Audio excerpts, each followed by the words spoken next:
Jose Otero here for IGN, and today we're going to examine the release date trailer for The Legend of Zelda Breath of the Wild. Just a friendly warning that there are potential story spoilers later in this Rewind Theater.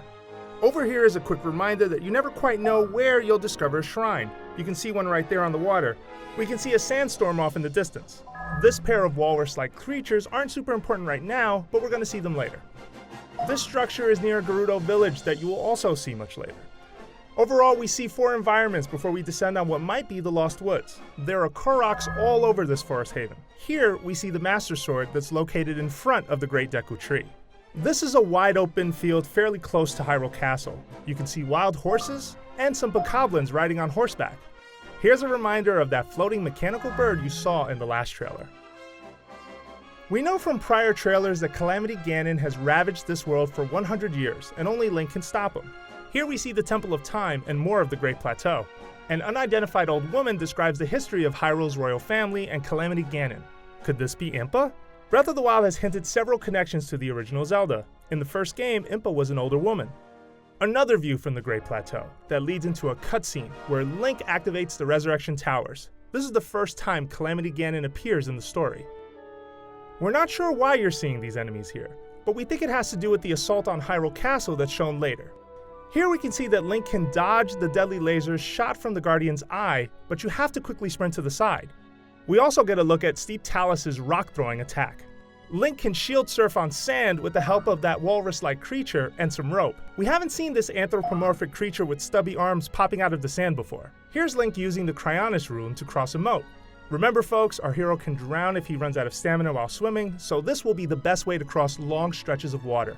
You can see Link resisting the Lazal's flame here with a fire-resistant shield and a full suit of armor. It leads into footage of a fight with the giant Cyclops, and you can see weapons hanging from his necklace. Here, Link fights a mysterious new enemy that wears a Sheikah mask. It's missing the tear. Link is using his shield here to repel the sword strike and create an opening to attack. This is one of the more playful uses of the Magnesis rune that lets you pick up metal objects found in the world. By using an exploding arrow, Link burns up 7 Lazal attackers in one strike. Notice the massive area of effect range of the nearby barrels. We have no idea what this point activates or its location since they cut away from it quickly. Here's a better shot of a town. The windmills give it a Kakariko vibe, or maybe it's a nod to Windfall Island. Psst, even though it's not an island. But one thing we can say is there's a potion shop in the right corner and a mailbox. Here's another town in the desert that most likely belongs to the new Gerudo, given the symbol on the arch here.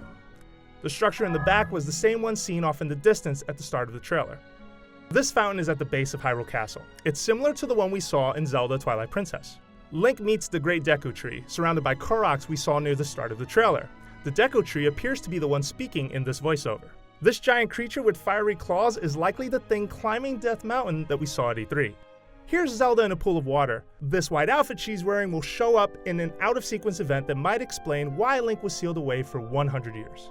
Here's another massive boss, or the other half of the machine we saw scaling Death Mountain. This is Link and Zelda. This time the princess is wearing a blue adventurer's outfit. This wide shot is reminiscent of the kind you would see in anime. A shrine rising out of the ground here suggests some are hidden in the game. This appears to be an escape sequence seen in various parts of the trailer. Both Link and Zelda are covered in dirt. We think every scene in this sequence is part of the fall of Hyrule. As a result of losing this battle, the princess may have sealed Link in the Resurrection Shrine in order to save him. This is likely the fall of Hyrule to the Guardians that happened 100 years prior to Link's slumber.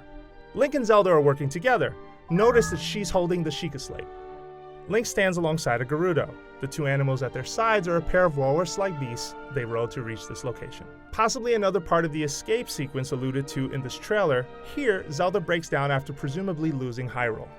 This Goron hero may or may not be Darunia.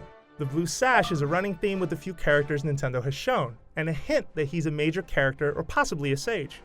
This medallion is the Goron symbol. Based on her colorful outfit and the expressive look on her face alone, we think this is Hyrule's Great Fairy. Here's the Gerudo from earlier. She carries an item but doesn't seem to wear blue like the other heroes. She is followed by an imposing Zora who is also not wearing blue. This is a Princess Ruto-like character who does wear blue, and she is followed by a possible Rito seen in the previous trailer. Notice that all 3 characters wearing blue are also holding a specific weapon. This looks like Zora's domain. In the back is another Zora with a manta ray head. And over here we see a large Zora King. Here, Zelda rescues a wounded Link from a Guardian's laser. This voiceover is from the King of Hyrule asking Link to save his daughter, right before a battered Link picks himself up to defend Zelda. Check out the Master Sword, it appears to be damaged.